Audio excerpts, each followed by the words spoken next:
जरूर दिया गया है, लेकिन आपकी चाल, आपका मकसद मुझे पूरा क्लियर समझ में आ रहा है।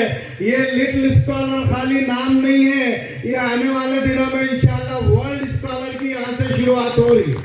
तो इस पॉइंट ऑफ व्यू से जब मैं यहाँ बच्चों के परफॉर्मेंस को देख रहा था तो छोटे छोटे बच्चियां, जहाँ बड़े बड़े लोग और बड़े बड़े लोग जो है पॉलिटिक्स में आने के लिए या अलग अलग मुकाम पर आने के लिए जब उनसे कहा जाता है साहब आप स्टेज पर आइए या मोहतरमा स्टेज पर आइए, तो अचानक उनके दिलों के अंदर ट्रेन चलना शुरू हो जाती है, धक धक की आवाजें आना शुरू होते और बोलना कुछ चाहते बोल नहीं पाते। लेकिन जब मैं यहाँ के बच्चों को देखा खासकर एंकरिंग के लिए, तो मेरे को अल्हम्दुलिल्लाह खुशी हुई कि खुशी इस बात की हुई कि टीचर यहाँ मेहनत कर रहे हैं और वहाँ बैठकर माँ मुस्कुरा कर क्लास करके अल्हम्दुलिल्लाह इन बच्चों का हौसला बढ़ा रहे हैं। जब ये हौसला बढ़ा रहे हैं तब ये बच्चे स्टेज पर आकर जब परफॉर्मेंस देना शुरू करते हैं, अल्हम्दुलिल्लाह डरते हुए नहीं बल्कि अल्लाह के फजल से मुस्कुराते हुए अल्हम्दुलिल्लाह परफॉर्म कर रहे हैं। तो ये तैयारी के लिए मैं उम्मीद करता हूँ इंशाअल्लाह ताला अजीज ये लिटिल स्कॉलर मेरे को यकीन है अल्हम्दुलिल्लाह आने वाले दिनों में अब गुलबर्गा अपने टैलेंट के हिसाब से आप देख चुके हैं कि गुलबर्गा अपने टैलेंट के हिसाब से जापान का प्राइम मिनिस्टर आना उसे विजिट करना होता है पहले दिल्ली, लेकिन वो बोलता है मैं दिल्ली नहीं आऊंगा, मैं बेंगलुरु आऊंगा। और जब उसको मालूम उससे पूछा जाता बेंगलुरु क्यों जाना चाहते हैं, तब बोलता है कि बेंगलुरु में यहाँ एजुकेशन की वजह से जाना चाहता हूँ, एजुकेशन की वजह से यहाँ की काबिलियत की वजह से जाना चाहता हूँ। फिर नूर भाई मैं रिसर्च करा कि ये बेंगलुरु की इतनी चर्चा क्यों है, क्या वजह से है, तब पता चला कि 50% वहाँ के स्कूल्स और कॉलेजेस में अल्हम्दुलिल्लाह जो टैलेंटेड टीचर्स नजर आते हैं वो इस हैदराबाद कर्नाटक रीजन से अल्हम्दुलिल्लाह नजर आते हैं। तो बात यह है कि मेरे को कभी उम्मीद है चाहे अंग्रेज रहे या फिर अमेरिकन रहे, नो डाउट इन अपने पावर से, अपने मसल से, अपने वेपन से यहाँ पर हुकूमत करे, लेकिन अल्हम्दुलिल्लाह जिस तरह यूके का प्रेसिडेंट और आने वाले यूके का प्रेसिडेंट जो हमारे इंडिया से था और इसी तरीके से यूएसए के लिए जो कम्पीट करे प्रेसिडेंट अल्हम्दुलिल्लाह वो भी इंडिया से थी।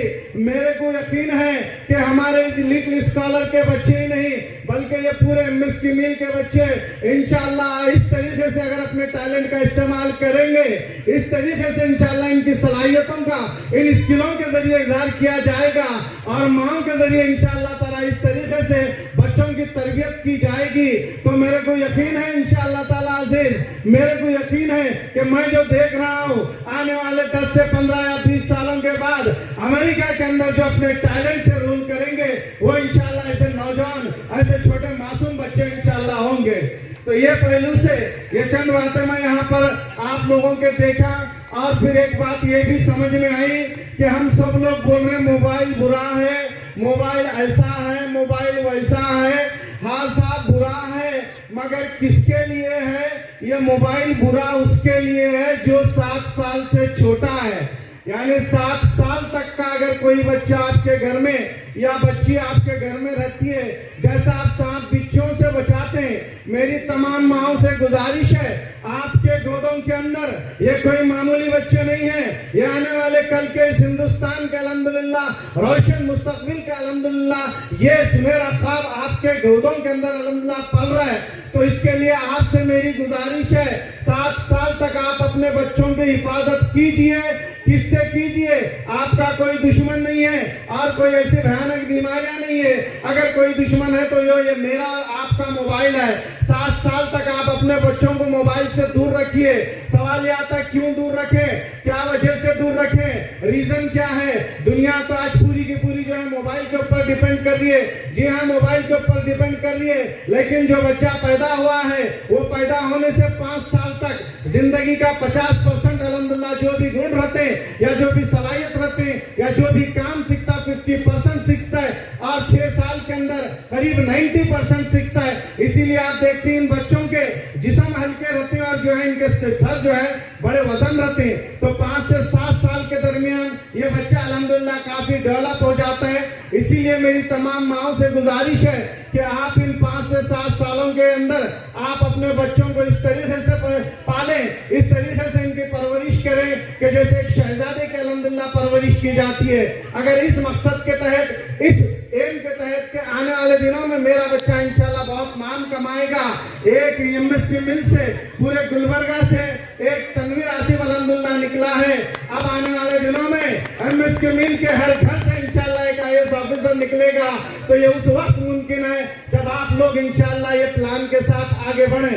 मेरे को बड़ी खुशी हुई खासकर यहाँ के आमिना के वालदा को देखकर और साथ ही साथ हनीफ भाई के कोऑर्डिनेशन को देखकर कि इतनी छोटी उम्र में स्टेज पर आने से डर होता है। अल्हम्दुलिल्लाह आपके बच्चे इस लेवल से अल्हम्दुलिल्लाह परफॉर्म कर रहे हैं। तो इनके अगर आप वाकई मेहनत को जाया होने से बचाना चाहते हैं और आप जो चाहते हैं कि आपके बच्चे बने, तो आप दोनों स्कूल और पेरेंट्स अगर कोऑर्डिनेट करेंगे तो मेरे को इंशाल्लाह यकीन है और मैं हनीफ भाई से एक वादा भी करता हूँ कि 7 तक के जो भी बच्चे इंशाल्लाह आज जो परफॉर्म करे, अगर ये 7 तक इंशाल्लाह इसी तरीके से परफॉर्म करे तो हम 7 साल के जब 7th स्टैंडर्ड में जाएंगे, 7th पास करेंगे तो हम इनसे एक टेस्ट लेंगे जो पर्सनालिटी टेस्ट होगा, साइकोमेट्रिक टेस्ट होगा, इनकी पूरी अच्छाइयाँ, इनके जो अंदर स्ट्रेंथ और इनकी वीकनेस, इनकी सलाहियतें जो जो पाई जाती हैं उन तमाम का एक टेस्ट लिया जाएगा।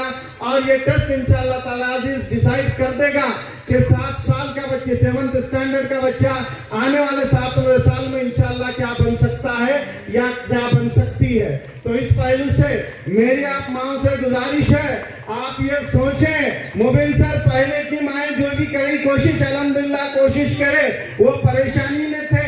1970-1960 में जो भी लोग उस वक्त पैदा हुए, जो भी गुजरे, ये उस वक्त परेशानी के माहौल में थे। इनको खाने के लिए जो बहुत ज्यादा स्ट्रगल करना पड़ता था। लेकिन अब इंशाअल्लाह ताला अजीज वो लोग अपनी काबिलियत से कोई मैकेनिक बने, कोई ऑटो चलाने वाले बने, कोई काम करने वाले बने। लेकिन अब हमारी मौजूदगी में इंशाअल्लाह अब ये जो बच्चे हमारे पास हैं, हम इनके ऊपर इतनी मेहनत करेंगे कि आने वाले दिनों में इंशाअल्लाह ताला अजीज ये हिंदुस्तान का रोशन मुस्तकबिल इंशाअल्लाह बन जाएंगे। तो ये अगर आप तय कर जाते हैं तो यकीन मानिए, आप जब बच्चा घर को आएगा तो एक जुमला बोलेगा, एक सेंटेंस बोलेगा। वो सेंटेंस के तहत आप उससे कम से कम 3 सवाल जो है करना और उस बच्चे को बोलना। सेंटेंस ये है कि ये मुबीन सर है। अगर मैं एक जुमला आपके सामने बोला कि ये नूरुद्दीन है या ये हनीफ है, तो आपके बच्चे को कम से कम 2 सवाल करने आने चाहिए। कौन से सवाल करने आने चाहिए कि ये नूरुद्दीन अगर एक जुमला है तो बच्चे को पूछना चाहिए क्या ये नूरुद्दीन है, नूरुद्दीन कौन है। अगर ये सवाल आपका बच्चा करना शुरू करे 1st और 2nd स्टैंडर्ड में, तो 7th स्टैंडर्ड में आपका बच्चा ये बोल देगा। इंडिया का सिलेबस, ये जो स्टेट सिलेबस है, बहुत ही गैर मामूली और बेहतरीन है, बहुत ही शानदार अल्हम्दुलिल्लाह सिलेबस है।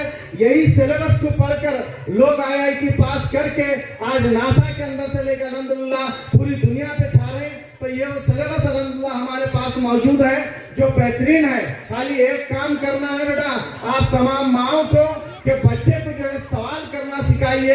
अगर आप इंशाल्लाह सवाल करना सिखाएंगे तो वो 7 तक, मैं आपसे वादा करता हूँ 7th स्टैंडर्ड तक इंशाल्लाह कम से कम 15 बीमारियों की, 17 बीमारियों की सिम्टम्स और उसका सोल्यूशन भी इंशाल्लाह बच्चा देगा और बोलेगा कि ये जो दर्द है यहाँ पर, इसके अंदर कौन से कंटेंट पाए जाते हैं, ये सेहत के हिसाब से कितना फायदेमंद है। इसी तरह रोड पर चलना शुरू करेगा तो फिजिक्स के बारे में बात करेगा, आसमान की तरफ देखा तब भी इंशाल्लाह फिजिक्स की बात करेगा और खुद पर देखेगा तो इंशाल्लाह बायोलॉजिकल सवाल करना शुरू करेगा।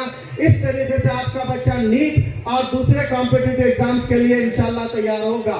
तो ये चंद बातें थी और एक बार मैं तमाम पेरेंट्स को वाकई एमएसके मिल में हनीफ साहब, मुझे ऐसा 1 ही मिनट ले रहा हूँ, एक मिनट सर, खाली 1 ही मिनट लेता हूँ, उसके बाद बात खत्म करता हूँ। मैं समझ सकता हूँ यहाँ माएँ जो है अपने बच्चों का परफॉर्मेंस देखकर जो खुश हो रही थी, जो मुस्कुरा रही थी। यकीन मानिए मेरी बहनें, जब आपके बच्चों के 1 साल के परफॉर्मेंस पे आप इतनी खुश हो रहे हैं और सीरियस अगर प्रैक्टिकली आपके प्लान के साथ, स्कूल के प्लान के साथ आप इंशाल्लाह अगर इसी तरीके से आगे बढ़ेंगे तो मानो या मत मानिए, इंशाल्लाह आपका हर बच्चा अपने आप में एक शहजादे की जिंदगी गुजारेगा, अपने आप में इंशाल्लाह एक कामयाब बेहतरीन मॉडल की जिंदगी इंशाल्लाह गुजारेगा।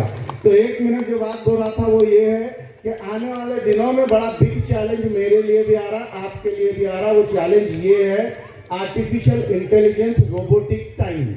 यानी अब आने वाले दिनों में कईयों जॉब्स चले जाने वाले हैं। जो भी इंसान हाथों से काम करता हो मैक्सिमम खत्म होने वाले हैं। अब खत्म होने वाले हैं तो कौन से नए जॉब भी अल्हम्दुलिल्लाह बहुत सारे क्रिएट हो रहे हैं, जिसमें कल मैं अपने एक स्टूडेंट से बात करा, सोहेल उसका नाम है, हमारे कॉलेज से ही पढ़ा था। मैं बोला क्या कर रहा है बेटा? सर घर पे बैठ के कमा रहा हूँ। मैं बोला मजाक कर रहा है, क्या कर रहा है? मैं नहीं सर, मैं घर में बैठ के कमा रहा हूँ, अगर और अच्छा बोलूंगा तो मैं घर में आराम करते हुए कमा रहा हूँ। मैं बोला क्या फार्मूला है बाबा, हमको भी दे दे। नहीं सर फार्मूला तो वही था, खाली आप थोड़ा इसे नजरअंदाज कर रहे हैं। मैं बोला क्या फार्मूला है, फिर कर रहा है क्या? बोला मैं हैदराबाद में जॉब करता था, फिर मेरी कंपनी जो है मेरे को work from home they the sir, हालांकि मैं सिविल इंजीनियर हूँ। अल्हम्दुलिल्लाह अब मैं गुलबर्गा में अपने घर में रह के 50,000 अल्हम्दुलिल्लाह जॉब के इसके हिसाब से जॉब कर रहा हूँ, और घर में बैठ के माँ बाप के साथ अल्हम्दुलिल्लाह उनके सामने रह के कमा रहा हूँ। फिर मैं अपनी जगह सोचा ये सब कैसा कमाल है, तो कमाल है उस इल्म का, इसको कुरान के अंदर कहा गया, इसको कुरान के अंदर कहा गया इक़रा बिस्मिकल लज़ी, पढ़ो अल्लाह के नाम से।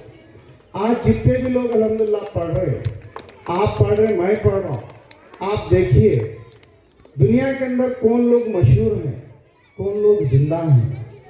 जिंदा वो लोग हैं जो इंसानों के बंदों को अल्हम्दुलिल्लाह खुदा का तारुफ कराते हैं, खुदा का इंट्रोडक्शन कराते हैं, कभी वो वली की शक्ल में, कभी वो स्कॉलर की शक्ल में अल्हम्दुलिल्लाह। तो हमारा जो दीनी तालीम है अल्हम्दुलिल्लाह इंसान के किरदार को बनाता है। और आप हिफ्ज़ का काम करें, शुरू करें। हनीफ साहब मैं आपको जीनियस समझता था, लेकिन आपको आउटस्टैंडिंग निकले कि आप दुनिया भी कमाने के चक्कर में हैं, दुश्मनों को हराने के भी चक्कर में हैं, और अल्हम्दुलिल्लाह आखिरत में भी इतना बेहतरीन फल लेने का अल्हम्दुलिल्लाह तैयार है। तो ये सब अल्हम्दुलिल्लाह आपकी कोशिश है, अल्लाह आपको उसका अजर दे। एक कभी मौका मिला तो मैं खासकर तमाम माओं से एक अभी मौका अगर हनीफ साहब दिए तो सिर्फ और सिर्फ जो माएँ हैं, मैं इंशाल्लाह उनसे एक बार बात करना चाहता हूँ। क्यों बात करना चाहते हैं सर, क्या वजह है? आज जो भी मैं आपके सामने हूँ, PUC फेल हो गया था, वालिद साहब गवर्नमेंट सर्वेंट ऑफिसर का बेटा फेल होना बड़ा मसला था। वालिद साहब बोले बेटा पढ़ने की तुम्हारी हालत नहीं है, एक काम करो तुम पढ़ना वढ़ना छोड़ दो, टेलरिंग के काम की चली जाओ।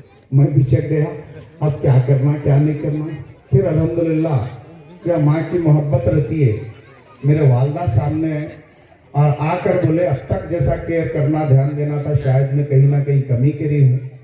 आज मैं इससे वादा करता हूँ, आप देखेंगे इन कैसा नहीं पढ़ता और आगे कैसा नहीं बढ़ता। आज वो फेल मुबीन कर दी, आज एज ए असिस्टेंट प्रोफेसर आपके सामने अल्हम्दुलिल्लाह एड्रेस कर रहा है। तो ये मेरी माँ का अल्हम्दुलिल्लाह खास सपोर्ट था। आप तमाम माएँ हैं, आप एक डिसाइड कर लीजिए, इंशाल्लाह आप आगे बहुत जाते हैं। अल्लाह के रसूल सल्लल्लाहु अलैहि वसल्लम का फरमान है, अल्लाह के रसूल सल्लल्लाहु अलैहि वसल्लम फरमाते हैं मोमिन के 2 दिन एक जैसे नहीं होते। यानी हमेशा बच्चों से सवाल कीजिए। मैं जो बोला और एक बार दोहराता हूँ कि एक जुमला बोलने के बाद 2 सवाल बच्चा अगर कर रहा है तो वो बहुत सीख रहा है। बहुत बहुत शुक्रिया आप तमाम का। Thank you very much. Thank you sir for